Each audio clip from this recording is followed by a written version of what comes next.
ஷூட்டிங்க்கு நான் சொல்றேன். அதெல்லாம் எனக்கு நினைச்சா, ஏன்னா சின்ன கை குழந்தை கேப்டன் மேக்கப் போடுவார். நான் 6 மணிக்கெல்லாம் வண்டி ஏற போகும்போது அப்படியே வந்து தாவான். அப்படியே அழகா அந்த மூக்கை தொடச்சு விட்டு கண்ணை தொடச்சு விட்டு.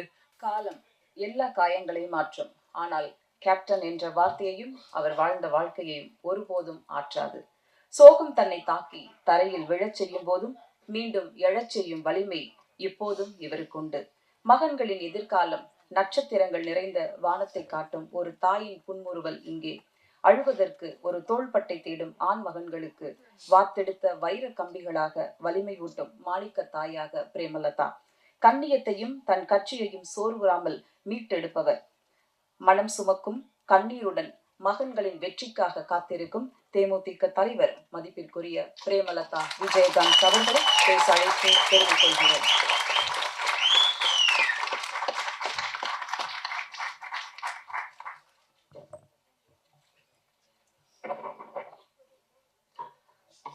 அனைவருக்கும் வணக்கம். படைத்தலைவனுடைய ஆடியோ ரிலீஸுக்கு இங்க வந்திருக்கும் பத்திரிகை சகோதரர்களுக்கும் யூடியூப் சேனலை சேர்ந்த அனைத்து சகோதரர்களுக்கும் எங்கள் உயிரில் கலந்த தேசிய முற்போக்கு திராவிட கழகத்தினுடைய அனைத்து நிர்வாகிகளுக்கும் மகளிர் அணி சகோதரிகளுக்கும் மேடையிலே வீற்றிருக்கும் கேப்டனுடைய திரைப்படங்களை டைரக்ட் செய்த மூத்த சகோதரர் கஸ்தூரி ராஜா அவர்களுக்கும், ரமணா படத்தை டைரக்ட் செய்த முருகதாஸ் அவர்களுக்கும், வீரம் விளஞ்சமன் அவர் யாருன்னா கஸ்தூரி ராஜா சார், இங்க சிவா சார் இருக்காரு. கேப்டனின் தம்பியாக பல ஆண்டு காலம் வாழ்ந்தவர் சிவா.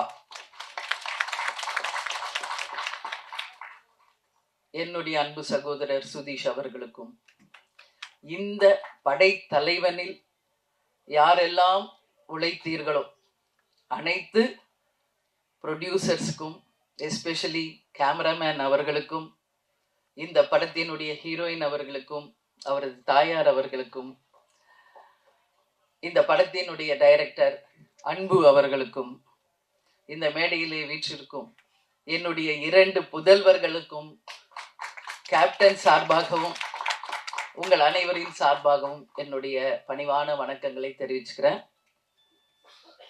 தேர்தலில் அரசியல் மேடைகளில் நான் பேசியதை நீங்க எல்லாரும் பார்த்திருப்பீங்க.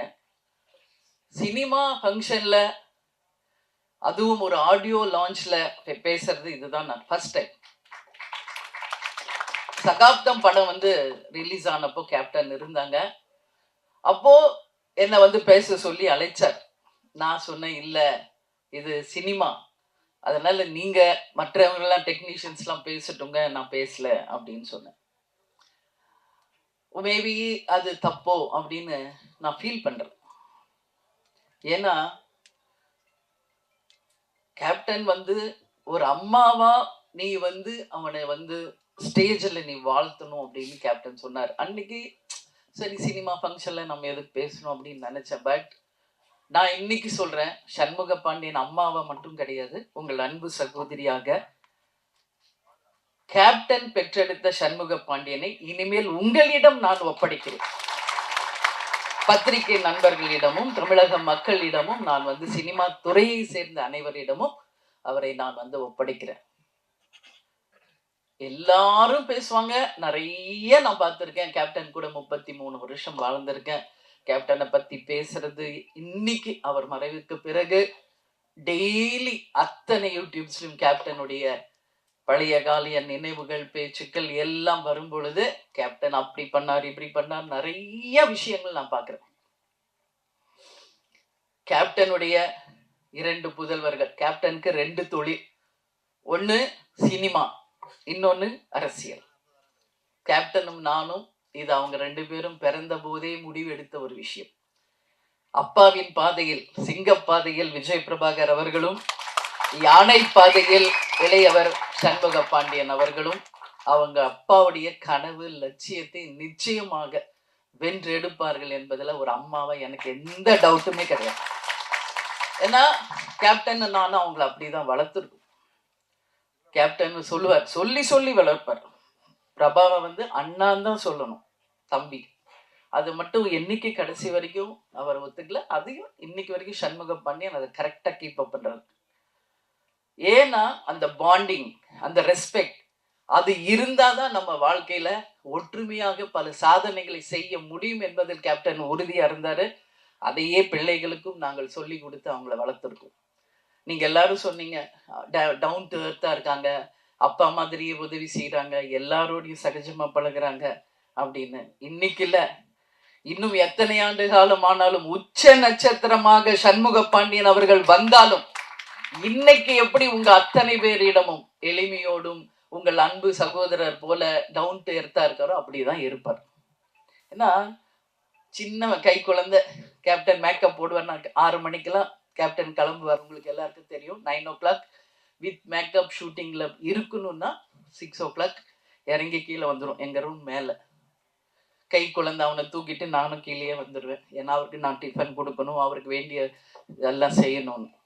அப்படியே பார்த்துட்டு இருப்பான் அவங்க அப்பாவை. அப்போ ரொம்ப கை குழந்தை அழுகுவான் ரொம்ப ஜாஸ்தி.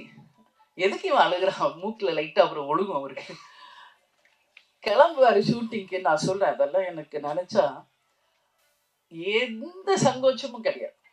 மூக்குல ஒழுகும், மேக்கப் போட்டிருப்பாரு, ட்ரெஸ் போட்டிருப்பாரு. வண்டி ஏற போகும்போது அப்படியே அவன் தாவான். அப்படியே அழகா அந்த மூக்கை தொடச்சி விட்டு கண்ணை தொடச்சி விட்டு ஒரு முத்தம் கொடுத்துட்டு தான் போவார். அதே மாதிரிதான் விஜய் பிரபாகர். ஏன் அதை சொல்றேன்னா, ஒரு அப்பாவாக அவ்வளோ ஒரு ஆசையா பிள்ளைகளை வளர்த்தார் கேப்டன். இன்னைக்கு 2 பேரும் இன்னைக்கு அவங்க அப்பா இல்லாததை ரொம்ப ரொம்ப ரொம்ப மிஸ் பண்றாங்க. இங்க கேப்டன் இல்லைன்னு நான் நினைக்கவே இல்லை. இங்கதான் இருக்காரு கேப்டன். இந்த ஆடியோ ஷோல இன்னைக்கு ஆடியோ லான்ச்லயும் இங்கதான் கேப்டன் இருக்கார், நம்மோட தான் இருக்கார். அதுல எனக்கு எந்த மாற்று கருத்துமே கிடையாது. இந்த இடத்தில் கேப்டன் இருந்து அவருடைய நல்லாசியுடன் அவருடைய வாழ்த்துக்களுடன் தான் இந்த ஆடியோ லான்ச் நடந்துகிட்டு இருக்கு. அதுல எந்த மாற்று கருத்துமே இல்லை. அதே மாதிரி சண்முக பாண்டியனை பார்த்தீங்கன்னா ஒரு டென்ஷன் இருக்கும் ஏதாவது வாழ்க்கையில. ஆனா அவனை அறியாம போன்ல ரொம்ப சிரிச்சு பேசிட்டு இருந்தாலே நான் கேட்பேன், யார் அன்பு கூட பேசிட்டு இருக்கியா அப்படின்னு. ஏன்னா அந்த அளவு டைரக்டருக்கும் அவருக்கும் அப்படி ஒரு பாண்டிங். அவரோட ஸ்ட்ரெஸ் பிளஸ்டர் வந்து சண்முகா, சண்முகா வந்து மனசு விட்டு பேசுறது யாருன்னா அன்பு. ஸோ அந்த அளவு வந்து அவங்க 2 பேருடைய புரிதல் இருக்கு. இப்போ அடுத்த படம் டைரக்டர், எங்க அம்மா உங்களுடைய பெரிய ஃபேன் சார். ஊதா கலர் ரிப்பன் அப்படின்னு போட்டாலே போதும். எங்க அம்மா 85 வயசு, இன்னைக்கும் எந்திரிச்சு உட்காந்து பார்ப்பாங்க. நான் இதை சார் வந்து கதை சொல்ல வரும்போது வீட்டுக்கு வரும்போதே நான் சொல்லியிருக்கேன். அதே மாதிரி தான் சசிகுமார் சார், அவரும் வீட்டுக்கு கதை சொல்ல வரும்போது அவருடைய அந்த டவுன் டு எர்த் அங்கே பார்த்தேன் வீட்டில். சசிகுமார் சார், நீங்க சொல்லியிருக்கீங்க குற்ற பரம்பரை நிச்சயமாக வரும் அப்படின்னு நான் உறுதியா நம்புறேன். ஹாட் ஸ்டார் மூலியமா வருதோ இல்லையோ, அது வெப் சீரிஸா வருதோ இல்லையோ, அதை ஒரு திரைப்படமாக நாம் அனைவரும் சேர்ந்து நிச்சயம் எடுப்போம் என்றத இந்த ஸ்டேஜில் உங்களுக்கு நான் உறுதியளிக்கிறேன். உங்களுடைய படம் மிகப்பெரிய வெற்றி அடைஞ்சிருக்கு. அதுக்கு உங்களுக்கு நான் வாழ்த்துக்களை சொல்றேன். அதே மாதிரிதான் நம்மளுடைய ரமணா டைரக்டர், அவருடைய திருமணத்துக்கு போயிட்டு வந்துதான் கட்சியே ஆரம்பிச்சு. அதனால எல்லாருமே கேப்டனோட பாண்டிங் தான். இதுல யாருமே கேப்டன் உடைய அந்த நட்பு இல்லாம யாருமே கிடையாது என்பது உங்க எல்லாருக்குமே தெரியும். விஜய் பிரபாகர் தம்பி வந்து ஸ்டோரி சொல்லும்போது அவரும் உட்காந்து கேட்பார். ஸோ நான் ஒரே ஒரு விஷயம் தான் சொல்றேங்க, படைத்தலைவன் ஒரு அனிமலுக்கும் ஒரு மனிதருக்கும் இருக்கின்ற அந்த அன்பின் பாலம். ஒவ்வொரு வீட்லயும் நம்ம டாக் வளர்க்குறோம், பெட் அனிமல்ஸ் இருக்கு. வீட்டில் எப்பவுமே கேப்டனும் சரி, நானும் சரி, பிரபாஷமும் எல்லாமே ஒரு பெட் லவர்ஸ். நம்ம வீட்டில் எவ்வளோ டாக்ஸ் இருக்குன்றது உலகத்துக்கு தெரியும். அவங்க அன்பை வளர்க்குற கிளி எத்தனை இருக்குன்றது உங்களுக்கு தெரியும். மீன் இருக்கு. அதே மாதிரி சண்முக பாண்டியனுக்கு ஒரு லக்கு, மதுரை ஃபர்ஸ்ட் சகாப்தம் பண்ணாரு. அவங்க மாமா ப்ரொடியூசரா இருந்து வல்லர் அவரு சுதீஷ் எடுத்தது. அடுத்தது மதுரை வீரன். அதுல பார்த்தா ஒரு ஜல்லிக்கட்டு காலை. இதுல எப்படி வந்து தம்பி எப்படி யானையோடையே பழகுறாரோ அது மாதிரி அந்த ஜல்லிக்கட்டு காளையோடையே அவ்வளோ ஒரு பாண்டிங்கா தம்பி பழகி இருக்காரு. அப்போ அம்மா நம்மளும் ஒரு ஜல்லிக்கட்டு காளையை வாங்கணும் வளர்க்கணும். அவங்க கேட்டா நான் நோவே சொல்ல மாட்டேன். கேப்டன் கேட்டாலும் நான் நோ சொல்ல மாட்டேன். பசங்க கேட்டாலும் நான் நோ சொல்ல மாட்டேன். ஏன்னா யாரெல்லாம் ஒருவர் பெட் லவர்ஸா இருக்காங்களோ அவங்க அத்தனை பேரும் நல்லவர்களாக தான் இருப்பாங்க. ஒரு வாயில்லாத ஜீவன் மேல அன்பு வைக்கக்கூடியவர்கள் அப்படின்னா அவங்க உண்மையிலேயே நல்லவர்களாக இருந்தாதான் அது முடியும். இதுதான் உண்மை. இதுல எந்த மாற்று கருத்துமே இல்லை. அதனால கேப்டன் கள்ளழகர்ல நடிச்சப்போ அந்த அந்த யானையோட அவ்வளோ அவருக்கு பாண்டிங் ஆயிடுச்சு. என்கிட்ட போன்ல கேட்டார், நான் கூப்பிட்டு வந்துருவா வீட்டுக்கு அப்படின்னாரு. தாராளமா உங்களுக்கு பிடிச்சா கூப்பிட்டு வாங்க. பட் நம்ம வீடு சின்ன வீடு, உங்களுக்கு எல்லாருக்கும் தெரியும். ஒரு கிரவுண்ட் வீடு, அதுல எப்படிங்க நீ யானைய நம்ம வச்சிருக்கிறதுன்னு. ஆனா அதேதான் சண்முக பாண்டியன் படைத்தலைவன்ல நடிச்சுட்டு 5 யானை, அதுல வந்து மணியன் அவருக்கு ரொம்ப ஃப்ரெண்டு. இன்னொரு 2 யானை பேரு பிரேமாவா ஏதோ சொல்லி புஜ்ஜியா அது சொல்லுவாரு. அது எல்லாமே என் ஃப்ரெண்ட்ஸ் ஆயிடுச்சுமா, நீங்க எஸ் சொன்னா நான் கூப்பிட்டு வந்துடுறேன் ஏதாவது ஒரு யானைன்னு. நான் இது வரைக்கும் சொல்லல, இப்ப சொல்றேன். சண்முக பாண்டியனுக்கும் என் கேப்டனுக்கும் சொல்றேன், உறுதியாக ஒரு யானை நம்ம வாங்குவோம். அது நீங்க எப்படி நீங்க டாக்ஸை வளர்க்குறீங்களோ அது மாதிரி நீங்க வளர்க்கணும். ஏன்னா அது அவருடைய விருப்பம், சண்முகாவுடைய விருப்பம். இன்னைக்கு அதை வந்து நான் ஒரு விநாயகருடைய அடையாளமா தான் பாக்குறேன். முருகர் எப்பயுமே அண்ணன் கணேசாவை கும்பிட்டுட்டு தான் எந்த ஒரு விஷயத்தையும் தொடங்குவார். அதே மாதிரிதான் இவங்களும், சண்முகாவும் விஜய் பிரபாகர் கிட்ட சொல்லி அந்த அன்போட அவர்கிட்ட பிளெஸிங் வாங்கி தான் கிளம்புவார். அந்த மாதிரி ஒரு அன்பு அவங்களுக்குள்ள சின்ன வயசுல இருந்தே இருக்கு. அதனால நிச்சயமாக இந்த படம் மிகப்பெரிய வெற்றி படமாக மாறும். அன்பு வந்து சொல்ற எவ்வளோ ஸ்ட்ரகிள்ஸ் இந்த மூவி ரிலீஸ் ஆகி எனக்கு தெரியும். பொங்கல் வெளியீடுன்னு போட்டாங்க, நான் அப்ப கூட சொன்னேன் விரைவில் போடுங்க. இல்ல கண்டிப்பா வந்துடலாம் மேடம்னாரு. சரி உங்க நம்பிக்கை. அதுக்கப்புறம் என்னெல்லாம் நடந்தது என்பது எல்லாருக்கும் தெரியும். ஒரு திரைப்படம் எடுத்து முடித்து அதை ரிலீஸ் பண்ணுவதற்கு எல்லாரும் சப்போர்ட் பண்ணுங்க. கேப்டன் எத்தனை பேருக்கு எவ்வளவு சப்போர்ட் பண்ணியிருக்காரு, எவ்வளவு திரைப்படங்களுக்கு சப்போர்ட் பண்ணியிருக்காரு, எத்தனை டெக்னீஷியன்ஸுக்கு சப்போர்ட் பண்ணியிருக்காரு.